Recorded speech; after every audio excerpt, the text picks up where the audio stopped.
Oke, Assalamualaikum warahmatullahi wabarakatuh. Kami dari kelompok 6 dari mata kuliah Teknologi Lemak dan Minyak akan mempresentasikan hasil diskusi kami tentang minyak canola dengan metode cold press dengan anggota kelompok dari kelompok 6 itu sendiri, yaitu saya sendiri dengan NPM 001, Putri Citra Maharani dengan NPM 003, Anindita Wahyu dengan NPM 007, dan Ezra Septian dengan NPM 20.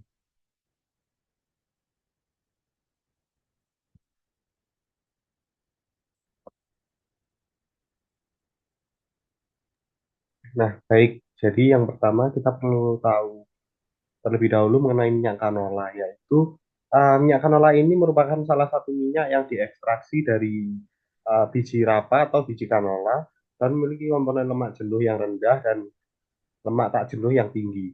Nah, memang kalau di Indonesia sendiri minyak canola ini kurang populer. Nah, populernya itu ada di mana? Ya, menurut dari data oleh FAO tahun 2019 ini, minyak canola ini sangat populer di Kanada, yaitu daerah asal dari penemuan minyak canola sendiri. Nah, data produksi minyak canola ini berkaitan dengan pertumbuhan tanaman biji canola berhasil hapus pada negara-negara produsen, di mana yang terbanyak ini ada pada negara asalnya sendiri, yaitu Kanada.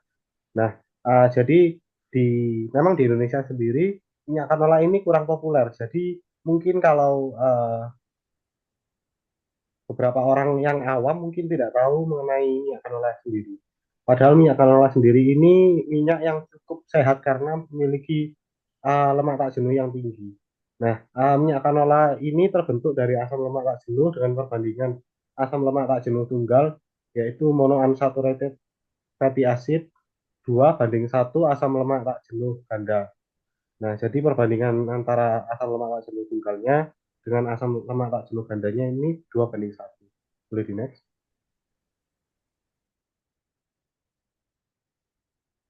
Oke, next ke karakteristik biji canola itu sendiri sebelum jadi diekstraksi menjadi minyak. Di mana biji canola itu sendiri mengandung asam lemak tak jenuh yang sangat melimpah dan termasuk asam linoleat atau omega 3 dan omega 3 dengan rasio 2:1.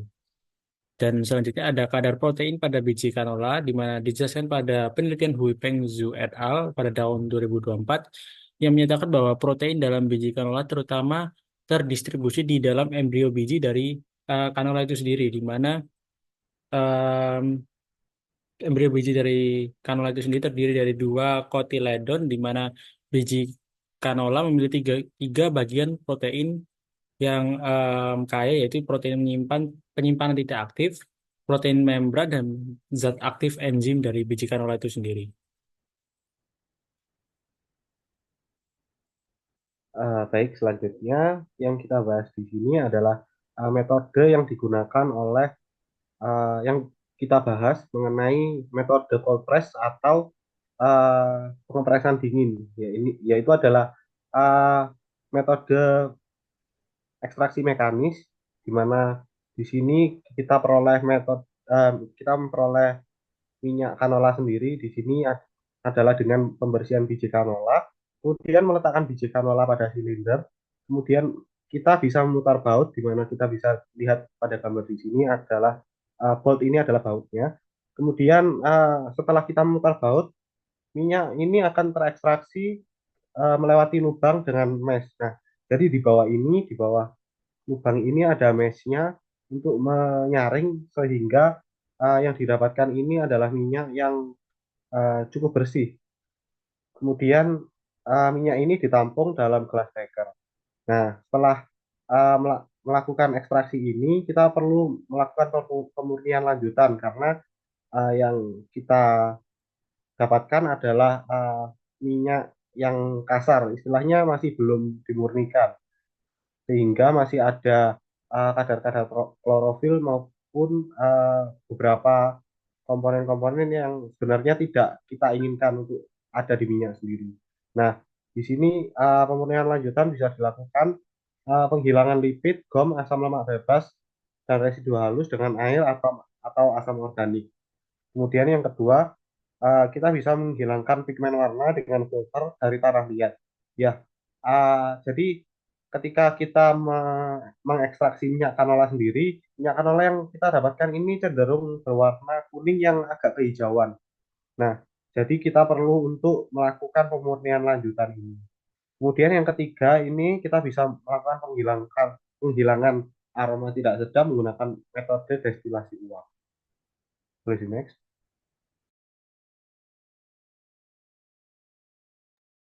Nah, selanjutnya ada karakteristik dari minyak canola dalam metode cold press tersebut. Yang pertama itu ada warna.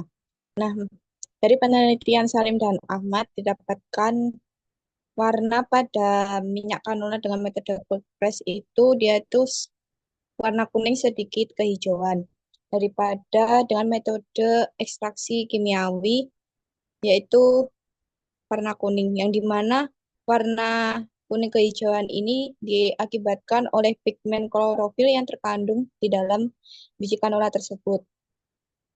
Yang dimana pigmen klorofil terutama peopitin dan peoporbit dalam minyak canola ini merupakan prooksidan yang sangat kuat saat terkena cahaya. Nah, klorofil pada biji canola tersebut ini setelah proses ekstraksi itu diubah menjadi peopitin dan peoporbit yang dimana pigmen tersebut menimbulkan warna kehijauan pada minyak canola. Next. Nah, selanjutnya ada FFA yang dimana FFA ini adalah asam lemak bebas yang terbentuk akibat hidrolisis trigliserida dalam minyak. Nah, pada penelitian Ghazali et al. 2014 bisa dilihat jumlah kandungan FFA pada minyak canola dengan metode cold press MT dan metode cold press HC ini memiliki kandungan jumlah FFA masing-masing sebesar 0,13% dan 0,32%. Nah, hal tersebut diakibatkan oleh tingkat hidrolisis yang rendah selama panen dan pengeringan sebelum penyimpanan. Dan di mana kandungan FFA pada minyak canola ini juga dipengaruhi oleh suhu pada pengeringan biji canola. Dan FFA tersebut itu digunakan untuk mengukur kualitas pada minyak. Next. Dan yang selanjutnya itu ada tocopherol. Nah, yang dimana tocopherol ini memiliki keaktifan vitamin E dan memiliki banyak ikatan rangkap dan mudah teroksidasi sehingga akan melindungi lemak dari oksidasi. Nah, pada hasil penelitian Ghazali et al. 2014 ini, total kandungan tocopherol pada minyak canola dengan metode cold press MT dan cold press HC ini tidak berbeda jauh, yaitu masing-masing sebesar 366 ppm dan 354 ppm. Nah, faktor-faktor yang mempengaruhi kandungan total tocopherol tersebut ini salah satunya adalah degradasi tocopherol yang terjadi ketika minyak terpapar cahaya, terutama pada cahaya fluoresen dan intensitas tinggi. Nah, semakin tinggi intensitas cahaya tersebut, itu laju degradasi tocopherol akan semakin cepat. Next. Selanjutnya ada kandungan nutrisinya sendiri. Minyak canola yang diekstrak dengan metode cold press kaya akan vitamin larut lemak seperti vitamin E, beta karoten, dan klorofil. Apabila dibandingkan dengan minyak yang diekstraksi secara kimiawi sendiri, memiliki komposisi molekul yang hampir sama dengan minyak yang diekstrak dengan metode cold press, namun proses penyulingan akan merusak nilai nutrisinya.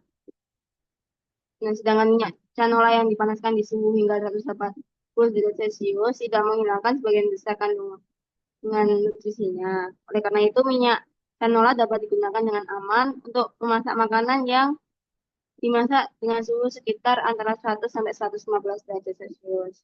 Nah, menurut penelitian Salem dan Nafit 2018, menunjukkan bahwa minyak canola yang diekstrak dengan metode cold press sendiri dapat digunakan dengan aman tanpa merusak sebagian besar kandungannya. Next.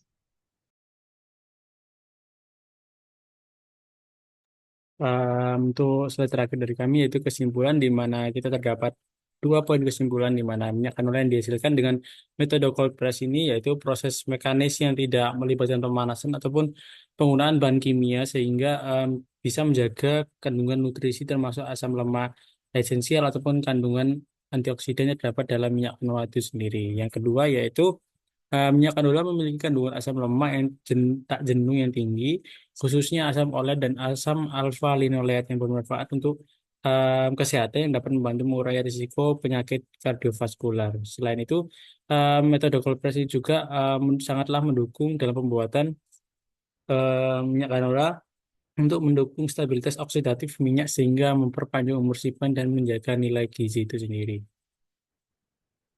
Mungkin terima kasih. Sekian dari kelompok 6. Wassalamualaikum warahmatullahi wabarakatuh.